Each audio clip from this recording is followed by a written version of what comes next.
AP నుంచి కూటమి రాజ్యసభ అభ్యర్థులు దాదాపు ఖరారయ్యారు.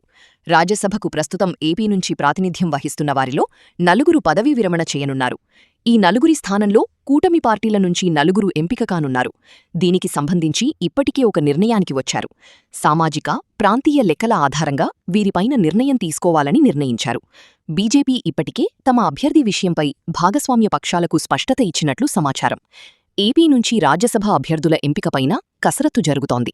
ప్రస్తుతం వైసీపీ సభ్యులుగా ఉన్న పిల్లి సుభాష్ చంద్రబోస్, ఆళ్ల అయోధ్యారామిరెడ్డి, పరిమళ్ నత్వానీతో పాటు సానా సతీష్ పదవీకాలం త్వరలో ముగియనున్నది. కూటమిలోని 3 పార్టీలు ఈ 4 సీట్లపైన ఒక నిర్ణయానికి వచ్చినట్లు తెలుస్తోంది. అందులో భాగంగా టీడీపీకి 2, జనసేన బీజేపీకి చెరో సీటు కేటాయించనున్నారు.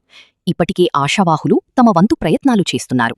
కాగా టీడీపీ జనసేన నుంచి దక్కే 3 స్థానాల్లో సామాజిక సమీకరణాలు కీలకంగా మారనున్నాయి. అందులో భాగంగా సిట్టింగ్ ఎంపీ సానా సతీష్కు రెన్యువల్ చేయటం ఖాయంగా కనిపిస్తోంది. బీసీ, ఎస్సీ వర్గాల్లో ఒకరికి అవకాశం దక్కచ్చని భావిస్తున్నారు. టీడీపీ నుంచి రాజ్యసభ స్థానం ఆశిస్తున్న వారిలో భాష్యం విద్యాసంస్థల అధినేత భాష్యం రామకృష్ణ, ఎస్సీ వర్గం నుంచి అవకాశం కల్పిస్తే తన పేరు పరిశీలించాలని సీనియర్ నాయకుడు వర్ల రామయ్య పేరు వినిపిస్తోంది. అయితే ఈసారి అనూహ్యంగా ముస్లిం మైనారిటీ వర్గంకు ఇచ్చే అవకాశముందని చర్చ జరుగుతోంది. ఈ కోటాలో ప్రభుత్వ మైనారిటీ వ్యవహారాల సలహాదారుగా ఉన్న ఎంఏ షరీఫ్కు దక్కే అవకాశముంది. బీసీ వర్గానికి ఇవ్వాలని డిసైడ్ అయితే సీనియర్ నేత యనమల రామకృష్ణుడుకు ఖాయమవుతుందని చెబుతున్నారు. జనసేన నుంచి ఇప్పటివరకు లింగమేనని రమేష్ పేరు వినిపించినా ఇప్పుడు అనూహ్యంగా పారిశ్రామికవేత్త బండారు నరసింహరావు, టాలీవుడ్లో వరసపెట్టి సినిమాలు చేస్తున్న ప్రముఖ నిర్మాత కూడా ఒకరు రేసులోకి వచ్చారు.